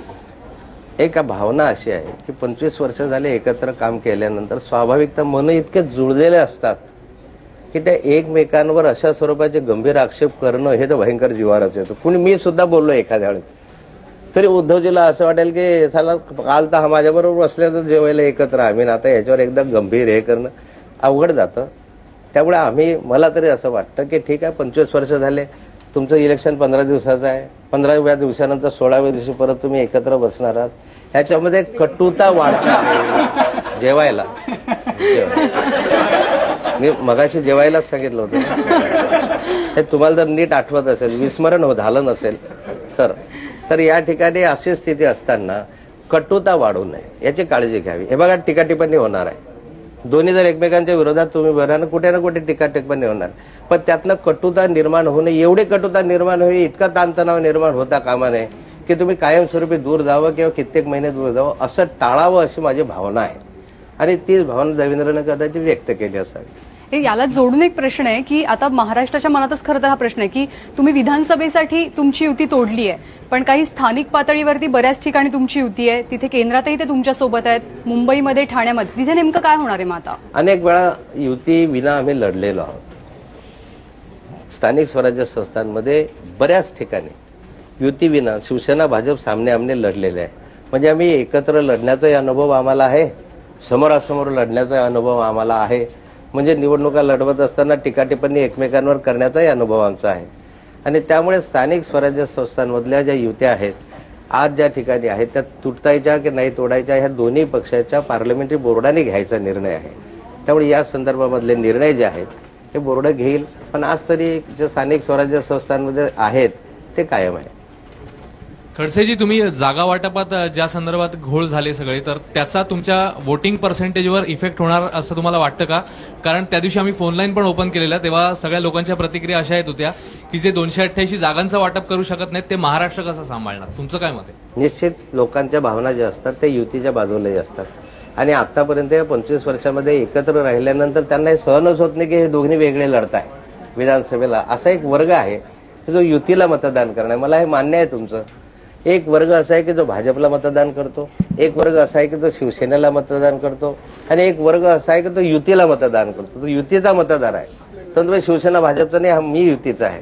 तो युतीचा जो मतदार आहे तो निश्चित दुखावला, मला कल्पना आहे. आम्ही त्यांचं कशा रीतीनं समाधान करायचं, कशा रीतीने त्याला जवळायचं याचा आम्हाला प्रयत्न करावा लागेल. आणि तुम्ही म्हणता त्याप्रमाणे जे 2-4% मतांचा फरक आहे तो हा युतीच्या मतदारांचा निश्चित आहे आणि तो दोघांनाही त्याची फटका बसण्याची शक्यता नाकारता येत नाही. आता हा आमच्या स्किलचा, आमच्या कौशल्याचा भाग आहे की या 10 दिवसामध्ये त्या दोघांना कसे एकमेकाकडे आमच्याकडे कसे येत आहे. भाजपच्या विश्वासार्हतेचं काय? कारण नाशिकमध्ये गरज सरली की तिकडे शिवसेनेबरोबर जाणार आणि महापौर पदासाठीचं सेटिंग करणार, इथे आता इकडे तुटायचं म्हटलं की इकडे तुटणार. म्हणजे सध्या एक जाहिरात जाते तसं पची फोटो खेच क्विकर पे बेच, जुनं झालं की सोडून द्यायचं, अशी भाजपची विश्वासार्हता काय मग? नाही, राजकीय जीवनामध्ये भाजपच आहे काय? शिवसेना राष्ट्रवादीच्या युत्या अनेक ठिकाणी होत्या. मनसे शिवसेनेची युती पण होती, ठाण्यात मी पाहिलेली आहे. इकडे भांडलो तिकडे एकत्र आहे. छोट्या निवडणुका, ग्रामपंचायत, जिल्हा परिषदा, स्थानिक स्वराज्य निवडणुकांवर अपरिहार्यता असते. तिथे नाही तर आता नाशिक सारख्या शहरामध्ये मनसे, राष्ट्रवादी काँग्रेस, भाजप 5-6 पक्ष इतके आलेत की त्या ठिकाणी कुणीतरी 2 किंवा 3-4 एकत्र आल्याशिवाय होऊ शकत नव्हतं सरकार. मग जनतेला वेठीस धरायचं का? अशा ठिकाणी तात्पुरत्या स्वरूपामध्ये कोणत्या ना कोणत्या पक्षाला काही ना काही निर्णय काही काळापुरता घ्यावा लागतो. तसा तो निर्णय असतो. हा परमनंट निर्णय असतो, अशातले भाग नाही आहे त्यातला. आता भाऊ, सरांनी सुरुवातीलाच प्रश्न विचारला होता की एनसीपीचं साठलोट नक्की कुणाशी आहे? शिवसेना म्हणते भाजपशी आहे, भाजपशी म्हणते भाजप म्हणते शिवसेना. याचं उत्तर तुम्ही मागाशी दिलं नाही, याचं उत्तर नक्की काय? नक्की साठलोट कुणाशी? मला वाटतं की एनसीपीवर सर्वात जास्त प्रहार जे केले असतील या 5 वर्षामध्ये ते भाजपने केले. किंबहुना भाजपने आता परवा दिवशी भुजबळांनी जे पहिलं भाषण केलं जाहीर सभेमध्ये मालेगावला, तर सर्वात जास्त अटॅक भाजपवरच केला. अमित शहा वगैरे वगैरे काय काय काय काय भुजबळ त्यांच्या स्टाईलमध्ये बोलले, ते सगळे भाजप विषयच बोलले. त्यांनी शिवसेनेशी एक सुद्धा शब्द वापरला नाही. याचा अर्थ काय समजू मी? याचा असा आहे की राष्ट्रवादीवर प्रहार आम्ही केला. एक गोष्ट निश्चित आहे, कोणत्याही परिस्थितीत वाटेल ते झालं तरी राष्ट्रवादी बरोबर आम्ही जाणार नाही. त्याच्यावर आम्हीच प्रहार केले. 70,000 कोटीचा घोटाळा आम्हीच काढला. त्यांच्या संदर्भामधले अजितदादा पवार जे काही बोलले ते वक्तव्याचा निषेध आम्हीच केला. त्यांचे भूखंडाचे घोटाळे आम्हीच त्याच्यामध्ये काढले. अनेक त्यांच्या मंत्र्यांचे छोटे मोठे जे काही असतील, अगदी गणेश नाईकांपासून अन्य ठिकाणपर्यंत, त्या ठिकाणी विधानसभेत आम्हीच त्याच्यावर बोललेलो आहेत. त्यामुळे ज्या ठिकाणी प्रहार केल्याने एकाच दिवसात त्यांच्याकडे युती केली, इतके विश्वासार्ह घालायची गरज नाही, त्याची आवश्यकता सुद्धा नाहीये. खडसे साहेब, आता राज्यात महायुती तुटलेली आहे, पण केंद्रात काय होणार आहे? अनंत गीते सकाळी म्हणालेत की केंद्रात काही बदल होणार नाही. तुमचं उत्तर काय आहे? मी जसं सांगितलं की स्थानिक स्वराज्य संस्थांमध्ये भाजप शिवसेना अजून एकत्र आहे, उद्या एकत्र राहील, निवडणुकीनंतर राहील. अशा धर्तीमध्ये अगदी केंद्रामधली युती तुटावी किंवा केंद्रामध्ये आम्ही अगदी बाहेरच पडलो पाहिजे अशा स्वरूपाची मानसिकता शिवसेनेची सुद्धा नाही आणि भाजपची नाही आहे. टिकले पाहिजेत, एकंदरीत राहिलो पाहिजेत, हाच प्रयत्न आम्ही त्याही ठिकाणी करणार आहोत. खडसे साहेब, आज आपण आमच्या कट्ट्यावरती आलात आणि खूप मनमोकळ्या गप्पा मारल्यात, त्याबद्दल मनापासून धन्यवाद. तुमचा आभारी आहे. तर आज माझा कट्ट्यावरती आपण इथेच थांबतोय. बघत रहा एबीपी माझा.